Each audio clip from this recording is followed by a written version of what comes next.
sky pony malarkey. It's fine if you believe it. Crack on. No, I want to know, how does one set their mind knowing that, for example, the water defies gravity and goes up the root of the tree and goes to the branches and the leaves, defying gravity?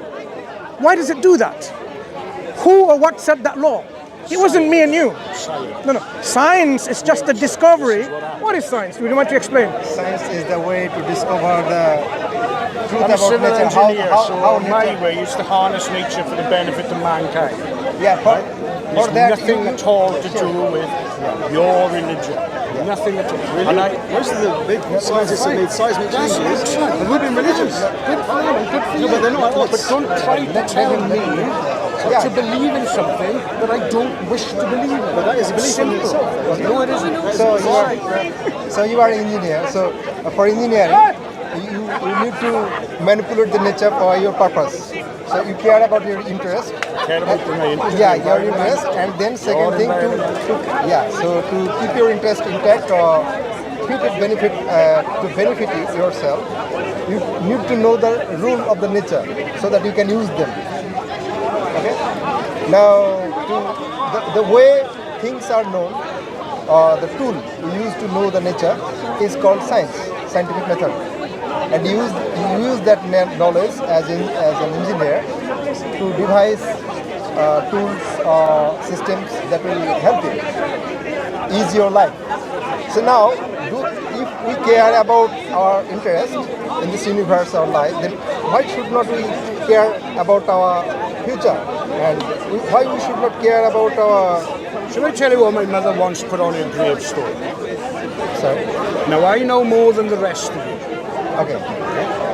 And that's how I live my life. Okay. Don't care. When I die, I die. Okay, no problem. Maybe that knowledge should be updated, or maybe there are some unknown things. As a human, we are limited beings, so maybe there's something left to know yet, or think of or ponder over it. If there is, there is. If there isn't, there isn't. Yeah, It so- doesn't matter. Yeah, but You see, religion is a massive part of your life. I can see that, right? Yeah, no problem. And hats off to you. Fabulous. thank you. It ain't a big part of my life. But should we care about those things or listen to those perspectives if that perspective is correct? And We're coming from everything at two different points. You were coming at it from a religious point. I'm coming at it from an agnostic point. I don't care. sure, that's no problem. But we have common ground. Yeah, we have common ground that I we don't care care about. about religion. Sure, no problem. But we have common ground that you care about your interest, your well-being. I care about our well-being, and you care about others also, your relatives and loved ones. We do as well, and we do care about other humans, our relatives, other animals, nature, everything. So we have common ground, one common ground, and then another common ground is that we have a common device to know the truth. That is reasoning, logic, that using scientific method also. You know? So But then But again, you're talking about something which can't be proven. You can surmise, and you can educated guess, and you can come with all these theories potted in together. You cannot know for sure. Okay?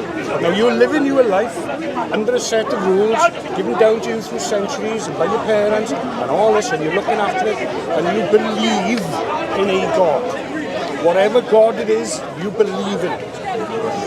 I don't.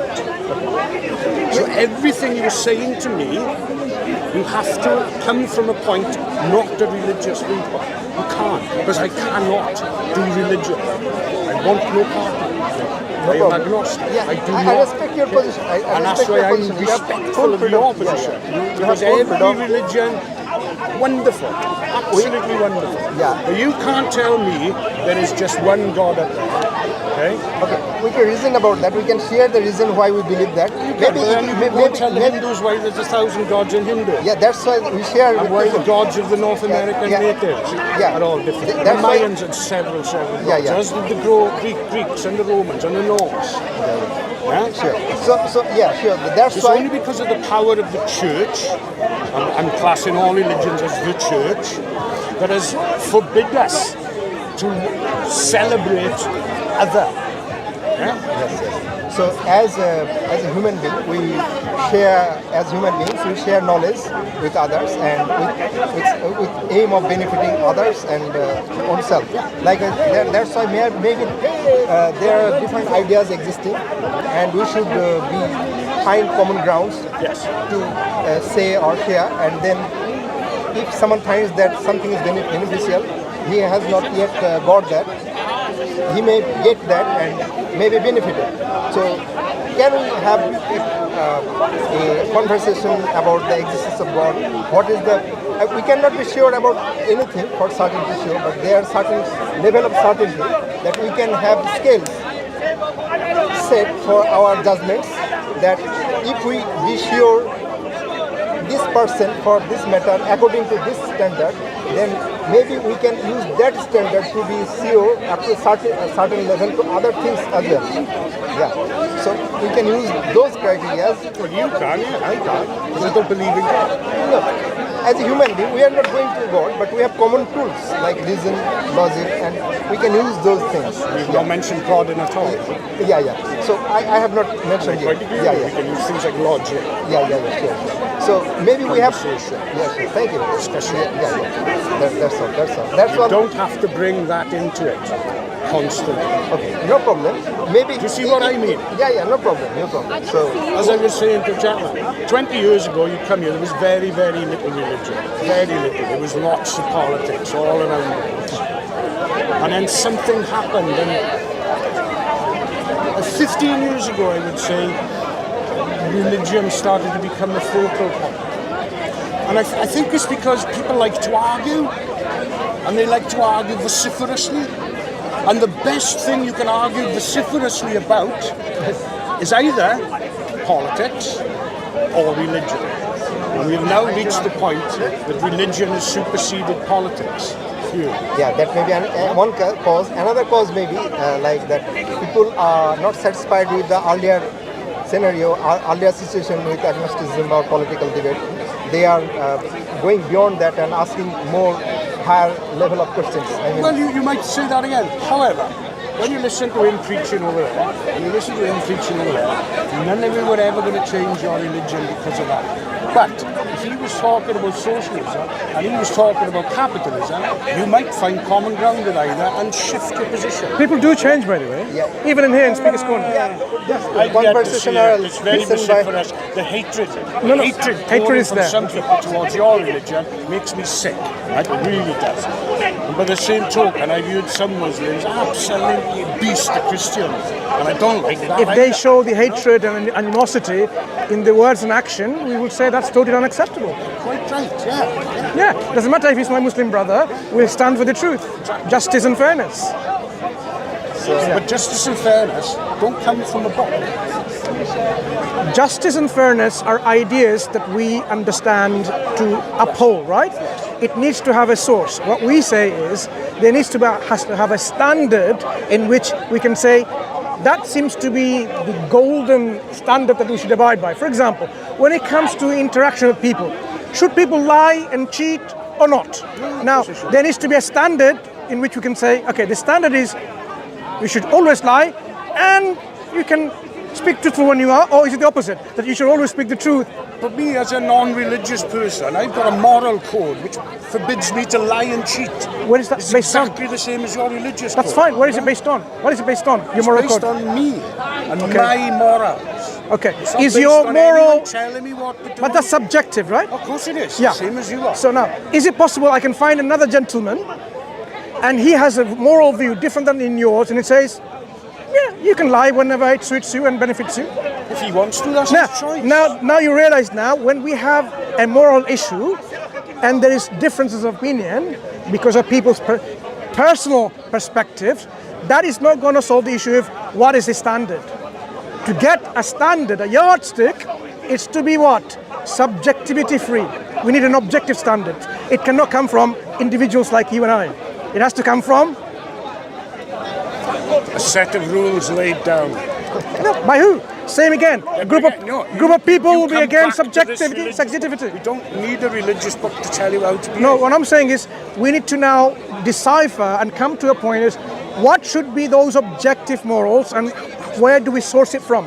If you now go to a group of Germans during the time of Hitler, you might now disagree with his objective morality based on a group of people saying this is objectivity. Do you now see the problem? People cannot decide and say this is objective. It has to be beyond human beings. That is someone's subjective viewpoint as well. No. What I'm saying is, all of it is. you'd agree that this is really a big problem because human beings are always going to come up with subjective moral concepts and precepts. That means we need to look beyond the human beings. And this is where you're talking about higher level thinking comes up.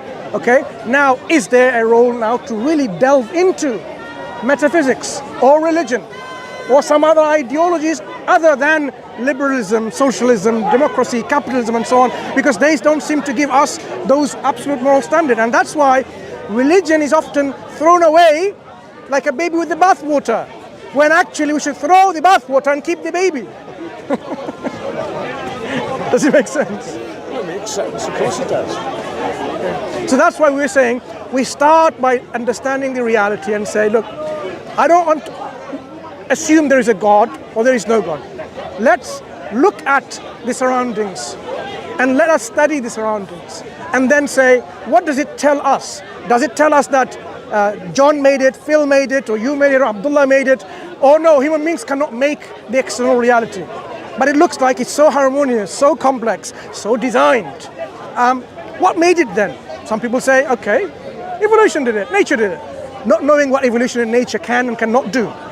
That's the way what the problem is. So if nature couldn't do it because nature is not conscious, nature doesn't have self-awareness, nature doesn't have a will, volition and power and ability. You see, now you're talking that, and yet you're totally ignoring Mother Earth and the Gaia theory. It says that nature is a voice and it does have thoughts and feelings. Do you believe in that? It's one aspect of life that can be believed in, yes. So do you personally? I'd rather go and sit by a tree and listen to the tree than listen to half the people in this place. I may agree with you in some cases, right? But as I was saying, in understanding, our understanding of nature is what's all around us, okay? So the air that we breathe in and the law that operates the air, that how it goes into our system, and how we breathe in and differentiate between oxygen and nitrogen and so on, and utilize a certain component of it in our lungs to utilize to making energy.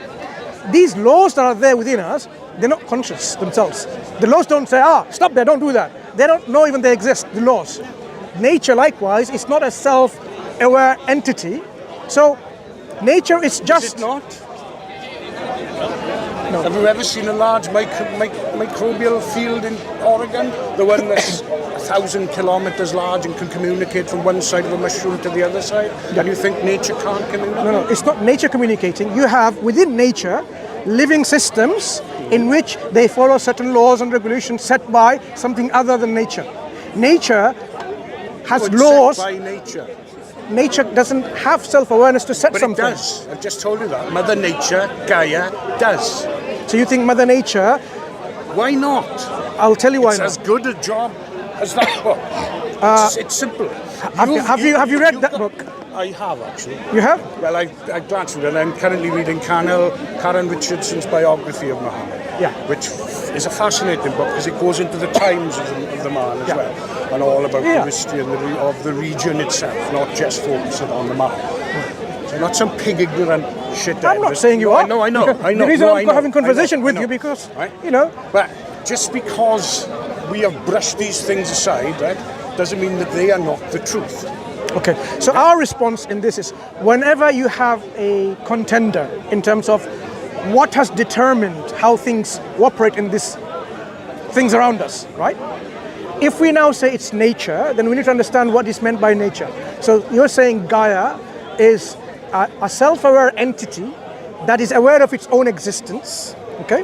And it decides and makes laws and rules and regulations, and it tells people to do so. So it is also then in a position of governor affairs, originator of the reality, or God in a sense like that, okay? In the religious sense. So does that fulfill the conditions of being a God is the question, okay? How do we know nature knows itself, Gaia knows itself aware? Has nature communicated to us in a form which is unambiguous, clear, without an ambiguity saying, yep, I'm here, I'm self-aware, and that's why I created you or I made you. Have you found anything like that? Have you? No.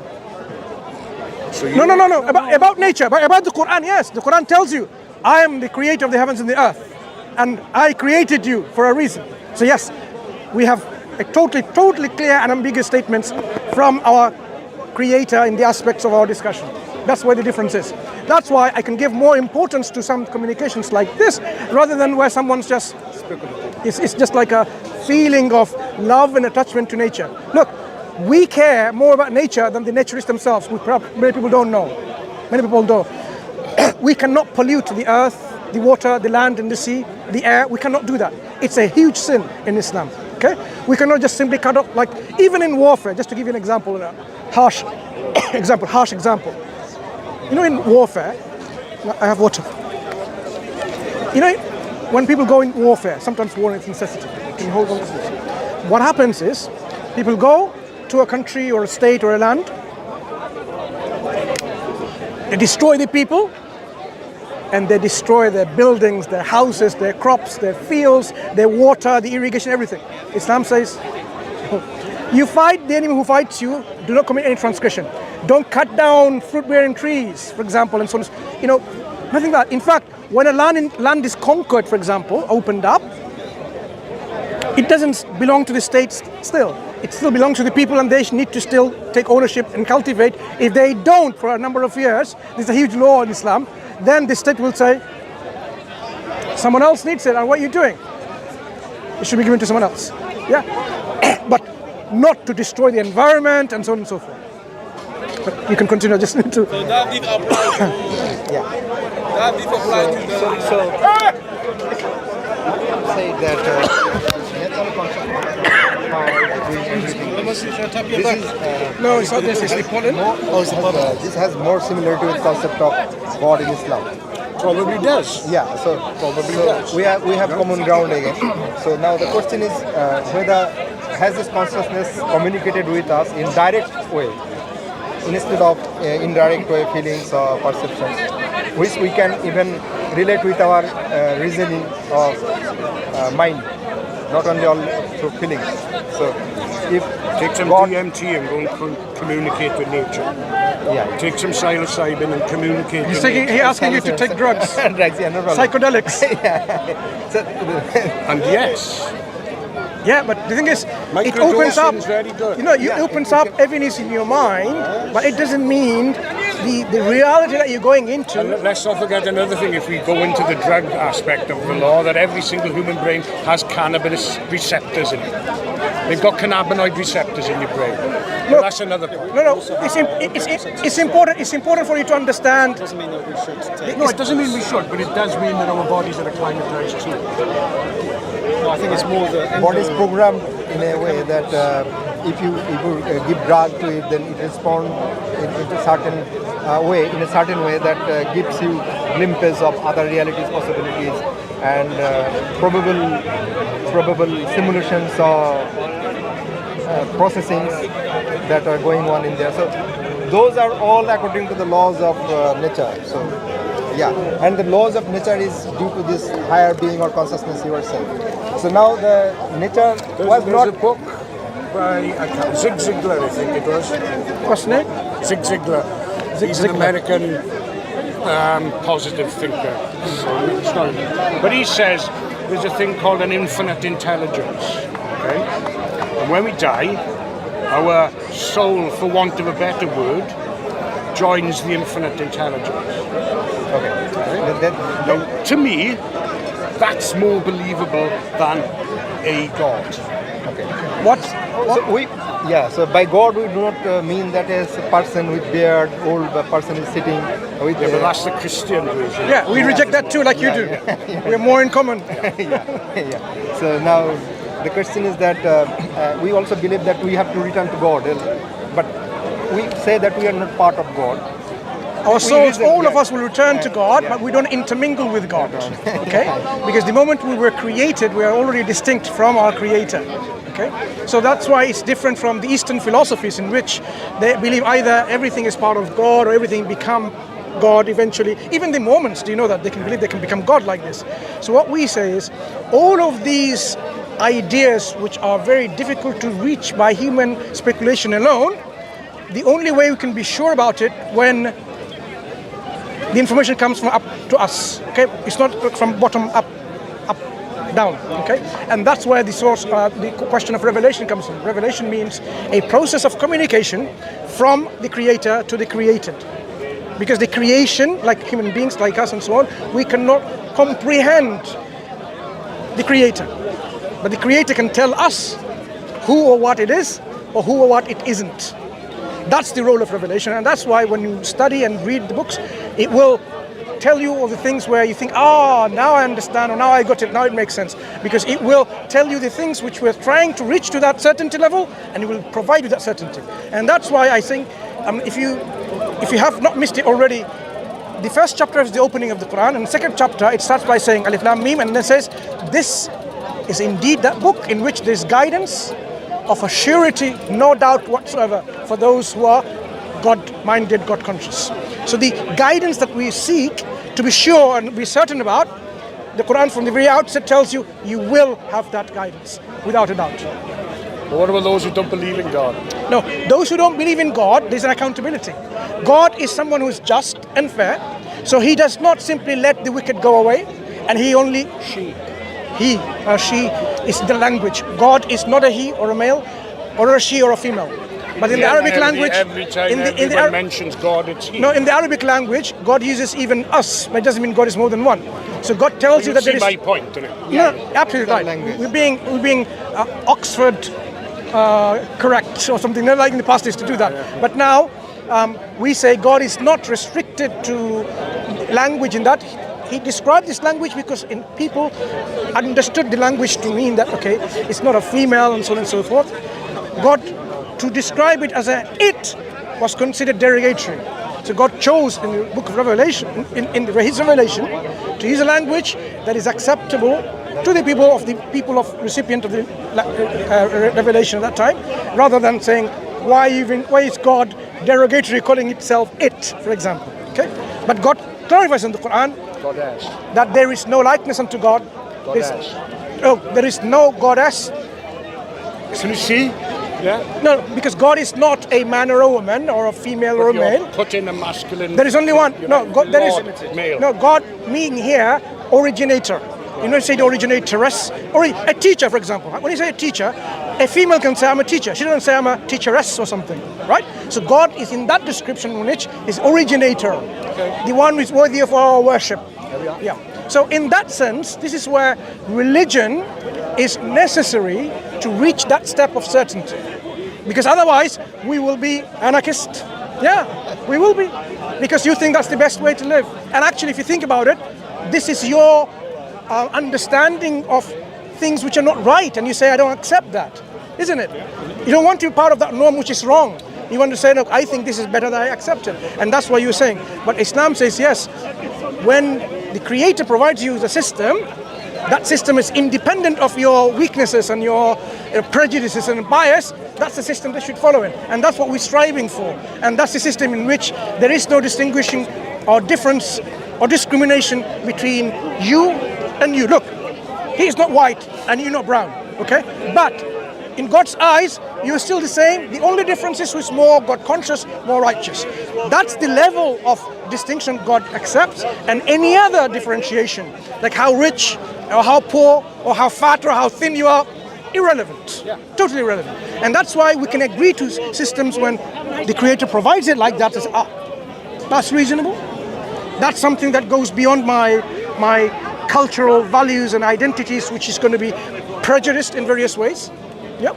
Yeah. And so Islam moves us from that kind of servitude to our culture, which may be with wrong values, which are. But now we want you to servitude into God. No, servitude to one who deserves servitude, not anyone else. Not servitude to anyone else. Not to any nation or a flag or a man or a woman, sports star, celebrities. None of them deserve our right. I'll tell you why servitude is something that we always do, but it needs to be directed to the right person. You see, teenagers, look how they go mad when they go to gigs and music festival and so on. They were almost about to worship that individual. Whatever they say, they'll follow. This servitude, or actually reverence, love, showing some kind of attachment, is all there. It's all there.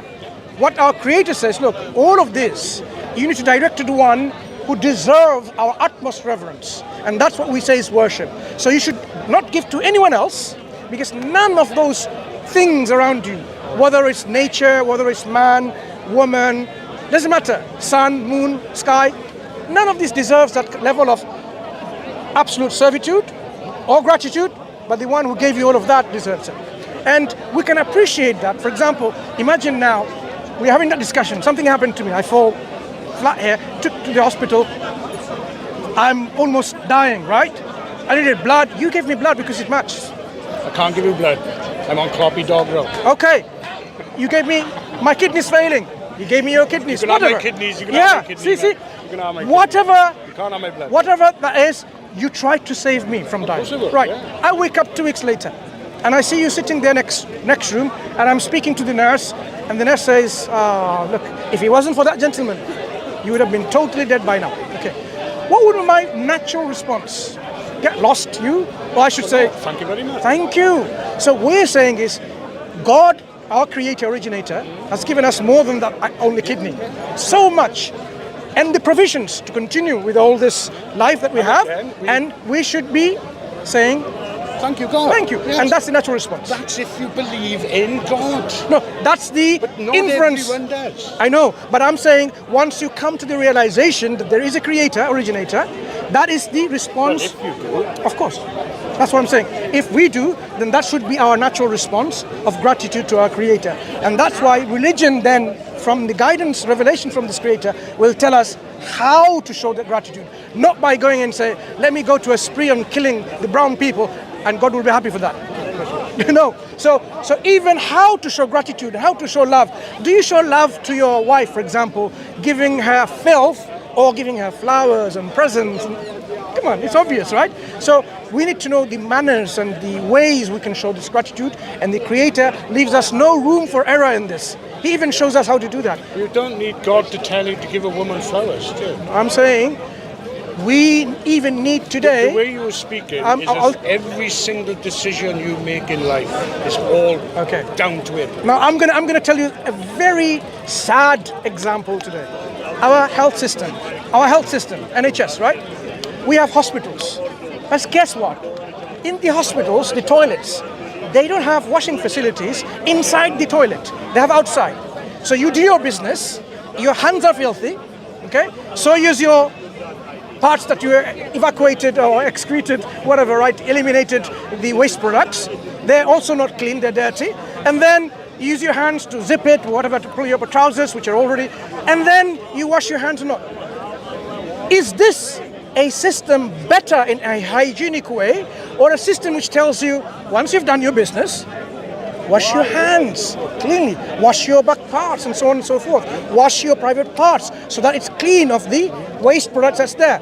So even today in the 21st century, they don't even know that, something which you think is common sense. That's why our Prophet Muhammad ﷺ explained even to that level of detail, because some people would not use their common sense. That's where the whole package from God comes up, by sending a prophet, living his life and saying, this is how you should live your life, the best way of living. Yeah? Because you might, I would have agreed with you, like, there are many things we can just know by common sense, but look, even the very health system doesn't have the common sense to say, that's not hygienic. Well, that's more to do with product placement in bathrooms and No, this the lack of system, structural- this system comes from what? The culture of the society here. They're Yeah, brought just up like because this. They didn't realise when they built the hospitals many moons ago that you should have toilets Yeah. with Do washing you remember when they had public toilets and so on? Now they've taken off. They would have a sink, and you won't have water coming through. You'll have water, and you have to really hold that water, cold and both together, and then spill, and then goes in there. Right? Now they've realized long time later. But what we're saying is, people, even though they have common sense, they have not been using it for a long, long time, and it will be a long, long time they would not use it. This is where the holistic system that our originator, creator provides is to remove us from all of these trials and tribulations and let you already have a life which you can really go and then say, I don't need to be following that path where I'm going to learn by going into trouble. Learn by mistake. So God saves us from all of that by giving you a system, operate within that boundary, it will be beneficial, fruitful, and really harmonious and progressive for any society to live. That's why when Islam was implemented, I'm sure you all know, at the very beginning, carry on, when Islam was implemented in its initial stages, a few hundred years, it developed all avenues of society, science, technology, agriculture, you name it. They were even naming stars, okay, at that time. Okay. Why so? Because it gave them a system in which society can thrive and progress in all avenues of life, not just totally restricting it like people think organized religion is a problematic, but actually they're the ones who enlightened.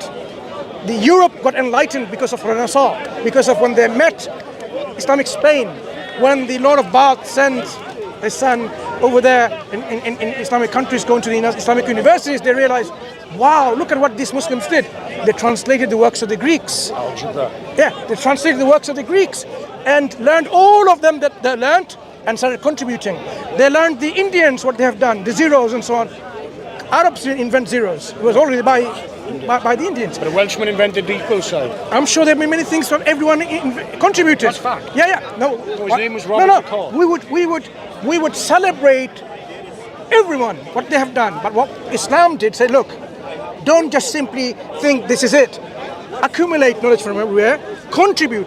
And in fact, in the Caliphate system, there were non-Muslims from different religion in the Caliph's court, contributing, studying, and developing the society. Why so? Because Islam encouraged them. Okay, you can live and you can make things better, but the framework, the template is provided. That's the guidance that we are saying is what should be looked into, so that we don't fall into the trap of being into a ways that is not acceptable. And we are accountable at the end of the day. God is saying, I gave you all of that, but you didn't follow it. He said, look, I didn't know that. Because we can't have an excuse saying I didn't know. And you said you were reading it. So I urge you to continue to read it. And, you see the truth. Because the truth manifests from...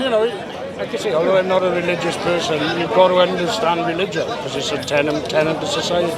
As simple as that. Yeah, and because of religion, I agree. I might not be a believer in the God, but I can tell you, I said, I will thoroughly and utterly respect and defend your right to be a religious person. And I agree with you in so many aspects that religion has also been misused by various people in various times. And that's why they're throwing religion like a baby with the bathwater, because religion has been misused or abused. So we need to get back what's I think clear. That Western society as a whole has lost God, for want of a better phrase. Whereas go to the Middle East and the Far East, religion is a big part of life. Here, it ain't. Have you been to Qatar? I've never been to Qatar. I've been to Morocco. Morocco's one of my favourite countries. And I stood outside Katoubia and all that. Because you have to go soon. I've been to Qatar recently. Yes, I've been to Qatar recently. Amazing, the cleanliness and everything, the society. I mean, how is it possible? In the desert. How is it possible? So what we're saying is, when the system of God is implemented with the understanding, it can bring about this change in society. So let's leave it there. It's been a pleasure speaking to you. Yourself, sir. Look after yourself. What was your name? My name is Paul. Paul, I'm Mansoor. I'm Mansoor. Pleasure speaking to you. You take care, and you too. Have a nice time off all around, okay? Thank you.